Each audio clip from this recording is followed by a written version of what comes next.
Functions of accounting.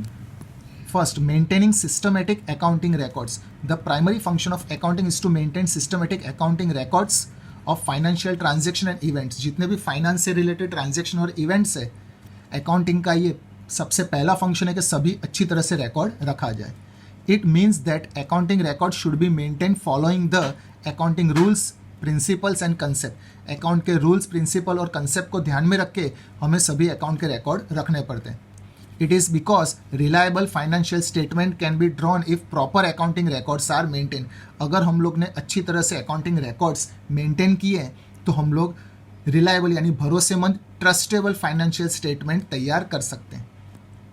Second, preparation of financial statement. Financial statement means final accounts prepare eight the end of the accounting period. हमारा accounting period होता है 1 अप्रैल से 31 मार्च. पूरे साल में जो जो हमने अकाउंट्स में रिकॉर्ड किया है वो लास्ट में एक स्टेटमेंट में फाइनली रिकॉर्ड होता है. वो स्टेटमेंट को हम लोग कहते हैं फाइनल अकाउंट्स, जो लास्ट डेट को 31 मार्च को तैयार होता है. इट इंक्लूड, इसमें क्या क्या आता है? Income statement that is profit and loss account and position statement that is balance sheet. अगर इनकम या एक्सपेंस जानना है तो प्रॉफिट एंड लॉस अकाउंट हम लोग बनाते हैं, और हमारी फाइनेंशियल पोजीशन जाननी है तो बैलेंस शीट हम लोग तैयार करते हैं. It is an important function of accounting because the financial statement shows the financial performance. ये एक इंपॉर्टेंट फंक्शन कहलाता है क्योंकि अगर फाइनेंशियल परफॉर्मेंस जानना है तो उसके लिए फाइनेंशियल स्टेटमेंट हमारे पास होना चाहिए. दैट इज प्रॉफिट अर्न और लॉस इनकर during the accounting year and financial position. अगर हमें हमारे कंपनी के फाइनेंशियल पोजीशन जाननी है तो हमें बनानी पड़ती है balance sheet. That is balance sheet as at the end of accounting year. यानी फाइनेंशियल परफॉर्मेंस जानने के लिए फाइनेंशियल स्टेटमेंट, फाइनेंशियल पोजीशन जानने के लिए balance sheet. Both the statement are important for all the users for taking decision. भले फिर चाहे वो इंटरनल यूजर हो या एक्सटर्नल यूजर हो, दोनों के लिए डिसीजन लेने के लिए अकाउंटिंग रिकॉर्ड होना ज़रूरी है. यानी ये स्टेटमेंट हमारे पास होना चाहिए.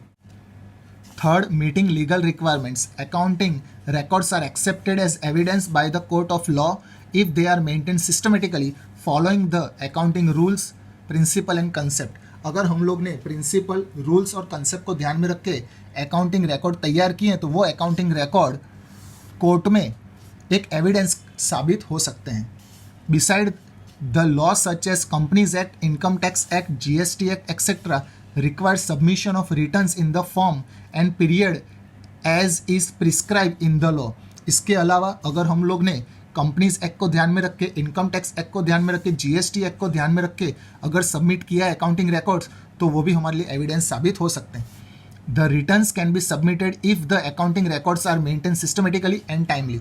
हम लोग हमारा इनकम टैक्स रिटर्न पे कर सकते हैं, भर सकते हैं अगर हम लोग ने सिस्टमेटिकली और टाइमली अकाउंटिंग रिकॉर्ड मेंटेन किया है. तो a systematic accounting record maintains following the accounting principle and concept is accepted by authorities to be correct. तो अथॉरिटी वाले वही अकाउंटिंग स्टेटमेंट सही मानेंगे जो हम लोग ने प्रिंसिपल और कंसेप्ट को ध्यान में रख के अच्छी तरह से अकाउंटिंग रिकॉर्ड मेंटेन किया है. तो thus it is a function of accounting to meet the legal requirement. इसलिए अकाउंटिंग का एक और फंक्शन होता है कि लीगल रिक्वायरमेंट को पूरा किया जाए और फिर अकाउंटिंग रिकॉर्ड बनाया जाए. Fourth, communicating the financial information.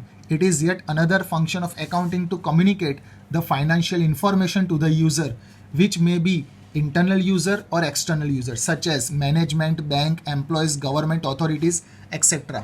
ये और एक फंक्शन है कि हम लोग जो भी फाइनेंशियल इंफॉर्मेशन है वो दूसरों के साथ कम्युनिकेट करें, चाहे फिर वो इंटरनल यूज़र हो या एक्सटर्नल यूज़र हो. तो यहाँ पे कुछ यूज़र के नाम दिए हैं. मैनेजमेंट हमारे internal user, bank external user, employees internal user, government authorities external user. उन लोग को जो पर्पस के लिए अकाउंटिंग रिकॉर्ड चाहिए हम लोग वो अकाउंटिंग इन्फॉर्मेशन उन्हें प्रोवाइड कर सकते हैं. और सबसे लास्ट में आ रहा है assistance to management. Management often requires financial information which is given by accounting records which in turn helps the management in decision making.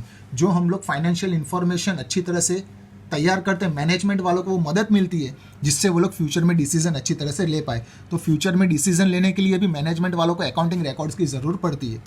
Accounting record should be maintain in such a manner that the assets own are known. Accounting record इस तरीके से maintain किया हुआ होना चाहिए जिससे हमें पता चले कि हमारे पास कितनी एसेट्स अभी है. It will assist the management in protecting the assets and also exercising control, जिससे हम लोग जितने भी assets है उसको प्रोटेक्ट कर सकते हैं और उस पर कंट्रोल भी कर सकते हैं.